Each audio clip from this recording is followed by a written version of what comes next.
85 দিন ধৰি আমি ৰৈ আছোঁ সেইটো দিনৰ কাৰণে। আৰু আমি ইতিমধ্যে যিকেইজন অভিযুক্ত তেওঁলোকৰ ওপৰত FIR দাখিল কৰিছিলোঁ আমাৰ পৰিয়ালৰ ফালৰ পৰা।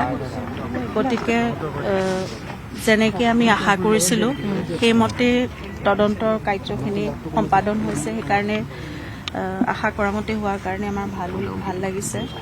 আৰু খুব মানে বহুত কষ্ট কৰি তদন্তকাৰী দলটোৱে গোটেইখিনি SITয়ে সেইখিনি ইমান দিন ধৰি কৰিলে। গতিকে আমি তেওঁলোককো ধন্যবাদ জনাইছোঁ আৰু ৰাইজে আশা কৰা মতেই সেইখিনি ফল ওলাইছে। গতিকে এতিয়া সকলোখিনি ন্যায় প্ৰক্ৰিয়াৰ ওপৰত আৰু আমি আশা কৰিছোঁ একেধৰণেই খুব ন্যায় প্ৰক্ৰিয়াটো খুব সুচাৰুৰূপে পৰিচালনা হ'ব। আৰু যিহেতু দোষী সাব্যস্ত হৈছে এতিয়া তদন্তত ওলাইছে, গতিকে প্ৰতিজন দোষীয়ে কঠোৰতকৈ কঠোৰতম শাস্তি পাব লাগে, সেইটোৱে আমাৰ কাম্য। আৰু ন্যায় ব্যৱস্থাটো খুব ভাল হ'ব বুলি আমি ভাবিছোঁৱেই। কোনো সাৰি যাব নালাগে আৰু সেই তদন্ত ব্যৱস্থাৰ ওপৰতো আমাৰ আস্থা আছিল আৰু আমাৰ দেশৰ আইনৰ ওপৰত আমাৰ ন্যায় ব্যৱস্থাৰ ওপৰতো সমানেই আস্থা আছে। গতিকে সেইখিনি হ'ব বুলি আমি আশা কৰিছোঁ।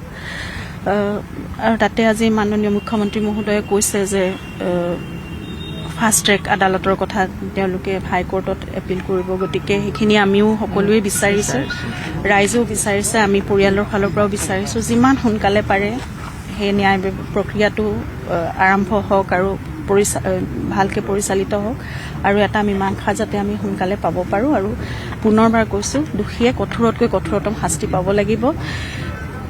আমাৰ গোটেই মানে আমাৰ ঘৰখন ধানবান হ'ল, গোটেই অসমৰ ৰাইজে সেই বস্তুটো সেয়াই বিচাৰি আছে যে কেনেকৈ জুবিন গাৰ্গৰ দৰে এটা সত্তা এনেকৈ নোহোৱা হৈ যাব পাৰে। গতিকে তেওঁৰ নিচিনা এজন মানুহক হত্যা কৰিবলগীয়া কি থাকিব পাৰে? চবটো খুলি সম্পূৰ্ণ নিজক উদঙাই সকলোখিনি দেখোন দিয়ে আছিল মানুহজনে। তাৰপিছতো এনেকুৱা এটা ষ্টেপ কিয় ল'ব লগা হ'ল? গতিকে এতিয়া দোষীয়ে শাস্তি পাওক, সেয়াই আমাৰ কামনা। আপুনিও গৈ ছিংগাপুৰত এবাৰ যাব লাগে, টুলু আহমেদে খুব কৈ আছে কথাটো, আপোনাক অনুৰোধ জনাই আছে তেখেতে। কিন্তু আমাৰ দেশৰ যিটো তদন্ত প্ৰক্ৰিয়া আৰু যিটো আইন প্ৰক্ৰিয়া সেইটোৰ ওপৰত আমাৰ সম্পূৰ্ণ আস্থা আছে। আৰু ইতিমধ্যে ছিংগাপুৰৰ পৰাও সেই তদন্ত প্ৰক্ৰিয়া এটা চলাইছিলে তেওঁলোকে।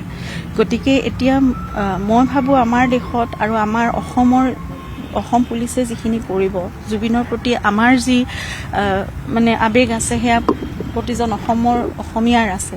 আৰু আমি দিয়া FIR ওপৰত বেছ কৰিও তেওঁলোকে সেই বস্তুখিনি কৰিছে ন। গতিকে বেলেগকে যোৱাৰ একো মই ভাবোঁ এতিয়ালৈকে ভবা নাই। আৰু ইমানখিনি কথা আমি বাৰু বহুত আইনী কথাবোৰ নাজানো, কিন্তু আমি বিশ্বাস কৰোঁ অসম পুলিচে যিটো কৰিব তেওঁলোকৰো সমানে জুবিনৰ প্ৰতি মানে দায়িত্বও আছে, তেওঁলোকৰ সেইখিনি আৱেগো আছে। গতিকে যিখিনি অসম পুলিচে দায়িত্ব লৈ কৰিব সেইখিনি মই নাভাবোঁ আকৌ আমি